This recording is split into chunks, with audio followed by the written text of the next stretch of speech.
Hello guys, welcome back to my blog. কেমন আছো সবাই? আশা করি সবাই খুব ভালো আছো এবং সুস্থ আছো, আর আমিও ভালো আছি।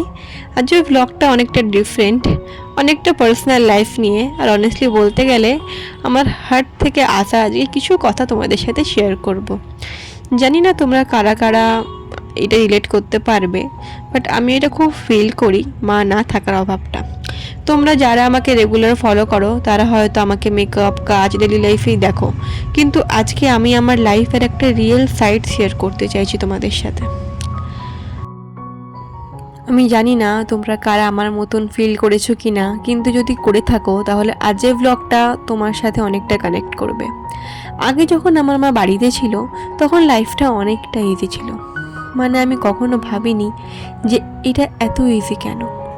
সকালে উঠে দেখতাম সব কিছু রেডি, রান্না হয়ে গেছে, জল রেডি, ঘর পরিষ্কার। আমি শুধু নিজের মতন বসে থাকতাম, ব্রেকফাস্টের অপেক্ষা করতাম। খেতে বসে বলতাম এটা খাবো না, ওটা খাবো না, আমার এটা খেতে ভালো লাগছে না। আর সত্যি কথা বলতে তখন আমার মনে একবারও আসেনি যে এইসব করতে কতটা কষ্ট অ্যান্ড কতটা এফর্ট লাগে।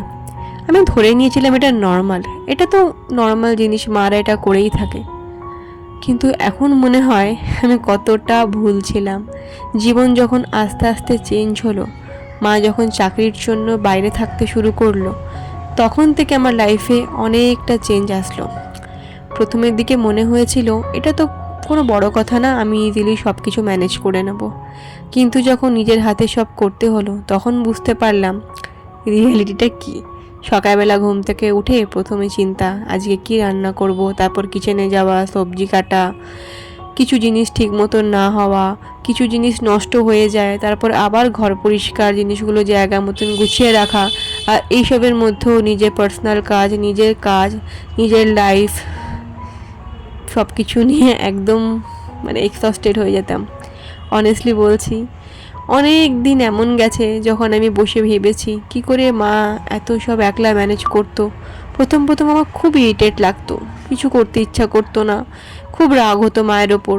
কিন্তু আস্তে আস্তে নিজেকে বোঝালাম সে মানুষটা আমাদের মুখে একটু হাসি ফোটানোর জন্য, যাতে আমরা ফাইন্যান্সিয়ালি একটু স্ট্রং থাকতে পারি, তার জন্য দিন রাত কষ্ট করে যাচ্ছে।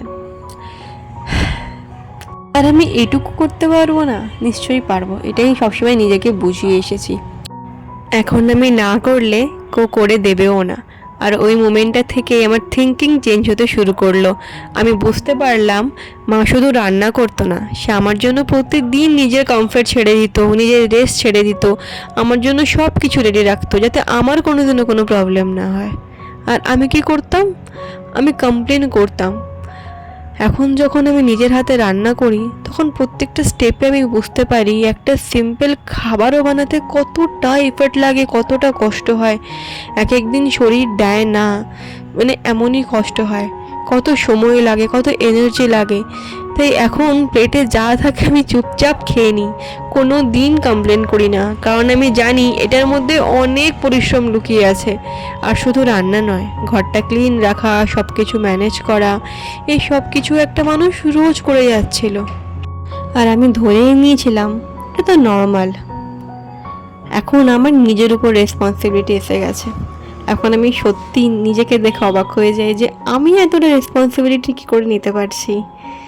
আমি নিজেকে অনেক স্ট্রং ফিল করি, কারণ আমি জানি আমি একলা সব কিছু ম্যানেজ করতে পারবো। এমন কোনো কাজ নেই যেটা আমি করতে পারবো না। কিন্তু তার সাথে সাথে আমি আমার মাকেও আরও বেশি রেসপেক্ট করতে শিখেছি। খুব মিস করি মাকে, কখনো কখনো বলতে ইচ্ছে হয় আমি আর পেরে উঠছি না। বাট সেই মানুষটাও এই চাকরিটার জন্য কতটা স্ট্রাগল করেছিল সেটা আমার নিজের চোখেই দেখা। আমি খুব প্রাউড ফিল করি আমার মাকে নিয়ে। আর এখন যখন মা কাজ থেকে ছুটি নিয়ে বাড়ি আসে তখন পুরো ফিলিংটা চেঞ্জ হয়ে যায়। আমি চাই মা যেন একটাও কাজ না করে। আমি চেষ্টা করি সব কিছু নিজের হাতে করতে, কারণ আমার মনে হয় মানুষটা এত দিন বাইরে থেকে কাজ করে, একটু তো রেস্ট পাওয়া উচিত। কিন্তু একটা জিনিস কখনো চেঞ্জ হয় না, মা যখন বাড়িতে আসে সে নিজের থেকে জিজ্ঞেস করে তো পছন্দেরটা কি রান্না করি বলতো। আর আমি যতই বলি না মা তুমি রেস্ট নাও, তবুও সে আমার সব পছন্দের রান্না আমাকে বানিয়ে দেয়। তখন বুঝতে পারি মা তো মাই, তার কাছে নিজের ক্লান্তি, নিজের রেস্টের থেকেও বেশি ইম্পর্টেন্ট তার সন্তানরা। আর আমার খুব ইচ্ছে হয় মায়ের হাতে রান্না খেতে, ওই টেস্ট, ওই ফিল, কিন্তু তখনই নিজের মনকে বোঝাই থাক, মা একটু রেস্ট করুক। এখন আমি তাকে থামাতে চাই, আর সে আমার জন্য করতে চায়। হয়তো এটাই মার মেয়ের বন্ডিং। যারা এখনও মায়ের সাথে থাকো, সবসময় সব কিছু হাতের কাছে রেডি পেয়ে যাও, প্লিজ এপ্রিসিয়েট করো, তাকে হেল্প করো, রেসপেক্ট করো। কারণ যেটা তুমি আজকে নর্মাল লাইফ মনে করছো, সেটা একদিন ভীষণ মিস করবে। আজকের ব্লগটা এতটুকুই। জানি ব্লগটা একটু বেশ বড় হয়ে গেছে।